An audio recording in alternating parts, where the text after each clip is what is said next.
Waalaikumsalam warahmatullahi wabarakatuh. Silakan duduk. Ibu, tadi saya cari ibu kantor, katanya ada di taman baca. Iya, ibu ini lagi ada kerjaan nih, biar suasananya di luar gitu. Jadi, aduh, bagaimana ini?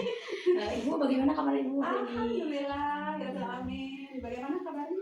Alhamdulillah ibu baik. Ibu sebelumnya izin perkenalkan diri terlebih dahulu. Ya. Perkenalkan, nama saya Pasalovia dari program studi S1 PGSD Universitas Muhammadiyah Tasikmalaya. Ada apa ini? Kenapa ini dipaksa ke sekolah kami di sini? Mungkin ibu sebelumnya saya ucapkan terima kasih kepada ibu yang telah menyempatkan waktunya. Di sini saya bertujuan untuk mewawancarai ibu mengenai sistem pendidikan di Indonesia. Di sini saya untuk memenuhi tugas mata kuliah pedagogi. Jadi pertanyaannya ini bagaimana nih? Apa yang ingin Depasa ketahui gitu sehubungan dengan tugas Depasa? Oke ibu, sebelum masuk ke pertanyaan, bolehkah ibu memperkenalkan diri terlebih dahulu? Silakan, boleh dong. Perkenalkan, nama ibu Erlin Herlina, Kepala Sekolah SDN Tejamaya, Kecamatan Prajapola, Kabupaten Tasikmalaya. Baik, langsung saja ya masuk ke pertanyaan yang pertama, yaitu bagaimana pandangan ibu pada sistem pendidikan Indonesia pada zaman sekarang. Baik, mudah-mudahan bisa menjawab atau bisa memenuhi keinginan Depasa ya. Ibu jawab ya, untuk sistem pendidikan Indonesia saat ini kita sekarang berada dalam fase transformasi yang cukup signifikan. Nah, pemerintah melalui Kementerian Pendidikan telah mendorong perubahan paradigma pembelajaran. Kalau dulu berpusat pada guru, nah sekarang itu melalui pembelajaran yang berpusat pada peserta didik. Hal ini terlihat melalui implementasi kurikulum merdeka yang menekankan pada pengembangan kompetensi, karakter, serta kebutuhan belajar siswa secara lebih kontekstual dan bermakna. Dalam praktiknya, pendidikan saat ini tidak lagi berpusat pada guru, tetapi ini semata-mata tidak hanya mengejar capaian akademik, tetapi juga menekankan pada pembentukan profil pelajar Pancasila, atau sekarang itu disempurnakan menjadi 8 dimensi standar kelulusan. Depasa pasti sudah mengetahui itunya atau sudah mendengar itu. Apa saja 8 dimensi standar kelulusan yang ada di kurikulum merdeka. Itu yang pertama adalah keimanan dan ketakwaan terhadap Tuhan Yang Maha Esa. Nah, di sana peserta didik itu beriman, bertakwa, berakhlak mulia, ya intinya itu pembentukan karakter yang baik dalam menjalankan ajaran agama dalam kehidupan sehari-harinya. Yang kedua itu kewargaan. Peserta didik memiliki kesadaran berbangsa dan bernegara, taat hukum, menghargai keberagaman, serta aktif sebagai warga negara yang demokratis. Yang ketiga itu penalaran kritis, bahwa peserta didik itu mampu berpikir logis, analitis, reflektif, dan mengevaluasi informasi untuk mengambil keputusan secara bertanggung jawab. Yang keempat itu kreativitas. Nah, kreativitas di sini, jadi peserta didik itu mampu menghasilkan gagasan, karya, dan solusi orisinal serta inovatif untuk menjawab tantangan yang nyata dalam kehidupan sehari-hari ya. Yang kelima itu kolaborasi, bahwa peserta didik itu mampu bekerja sama secara efektif, saling menghargai pendapat orang lain, dan berkoordinasi dalam tim tersebut ya. Yang keenam itu kemandirian, bahwa peserta didik mampu mengelola diri, bertanggung jawab atas proses belajarnya, serta memiliki motivasi dan disiplin diri. Itu penting sekali ya. Yang ketujuh kesehatan. Nah, peserta didik memiliki kesadaran hidup sehat secara fisik dan mental, serta menerapkan perilaku hidup yang bersih dan sehat dalam kehidupan sehari-hari. Nah, dalam yang kedelapan itu yang terakhir, peserta didik mampu menyampaikan gagasan secara efektif, lisan maupun tulisan, dengan berbagai media dan konten. Nah, di sini peran guru pun mengalami pergeseran yang cukup mendasar. Guru di sini tidak hanya lagi sebagai penyampai materi, tetapi di sini sebagai fasilitator. Artinya apa fasilitator itu?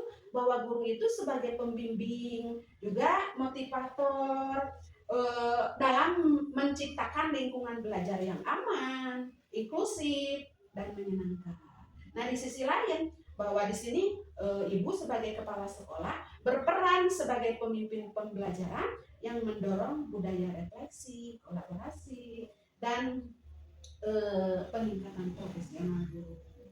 Namun demikian, sistem pendidikan Indonesia saat ini juga mampu saat ini juga artinya harus mampu menghadapi berbagai tantangan seperti kesenjangan kualitas pendidikan antar daerah, adaptasi guru terhadap teknologi pembelajaran karena kita sudah memasuki era digitalisasi pembelajaran itu, serta penguatan peserta didik di tengah arus digitalisasi. Oleh karena itu diperlukan sinergi yang betul-betul antara berbagai stakeholder yang ada di sekolah, keluarga, dan masyarakat. Nah, ini tujuannya agar pendidikan nasional dapat tercapai secara optimal. Nah, itu seperti itu untuk pertanyaan yang Depasa ajukan. Oke, Ibu langsung saja lanjut ke pertanyaan yang kedua, yaitu bagaimana harapan Ibu untuk pendidikan di masa yang akan datang? Pendidikan di masa yang akan datang ya? Ya.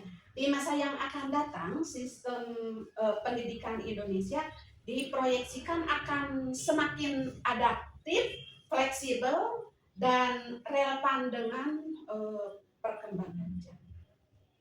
Bahwa pendidikan tidak hanya berfokus pada penguasaan pengetahuan, tetapi juga pada pengembangan keterampilan abad ke-21 seperti berpikir kritis, kreativitas. Nah, yang penting itu kolaborasi, komunikasi, dan literasi digital. Karena mau tidak mau ya kita harus sesuai dengan perkembangan zaman era digital. Teknologi akan menjadi bagian yang tidak terpisahkan dari proses pembelajaran berbasis digital, penggunaan platform belajar akan ada di ruang guru ya, ada itu pembelajaran dapat dilihat untuk ada ruang murid, ada ruang guru, jadi ya banyak sekali informasi yang didapat. Itu adalah semuanya untuk membantu guru dalam bahwa pembelajaran itu sesuai dengan kebutuhan dan potensi masing-masing peserta didik. Nah, selain itu, pendidikan di masa depan akan semakin menekankan pada penguatan karakter dan nilai-nilai kebangsaan. Itu artinya bahwa nilai-nilai kebangsaan, karakter diutamakan. Gitu ya, kita tidak mau lah anak-anak nanti tidak mengenal budayanya yang ada di daerahnya masing-masing. Nah, diharapkan sekolah itu mampu menjadi ruang tumbuh yang tidak hanya mencerdaskan secara intelektual, tetapi juga membentuk kepribadian peserta didik yang berakhlak mulia, beretika, dan bertanggung jawab sebagai warga negara. Nah, dalam konteks tersebut, peran guru dan kepala sekolah akan semakin strategis. Guru dituntut untuk terus belajar, sama ibu juga ya, berinovasi dan beradaptasi dengan perubahan. Nah, sementara kepala sekolah itu berperan sebagai penggerak, sebagai motivator, sebagai penggerak perubahan yang mampu menciptakan ekosistem pendidikan yang kolaboratif, reflektif, dan berkelanjutan. Nah, perlu komitmen bersama,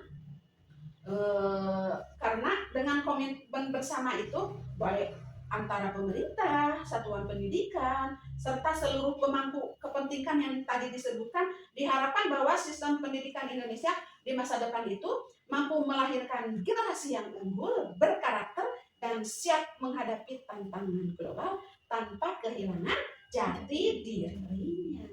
Gitu. Barangkali itu yang bisa Ibu sampaikan. Mudah-mudahan jawaban yang Ibu berikan itu tidak memberikan kepuasan ke Depasa, sehingga Depasa bisa mengeksplor lagi bagaimana tentang educational system in Indonesia. Gaya ya. Seperti itu.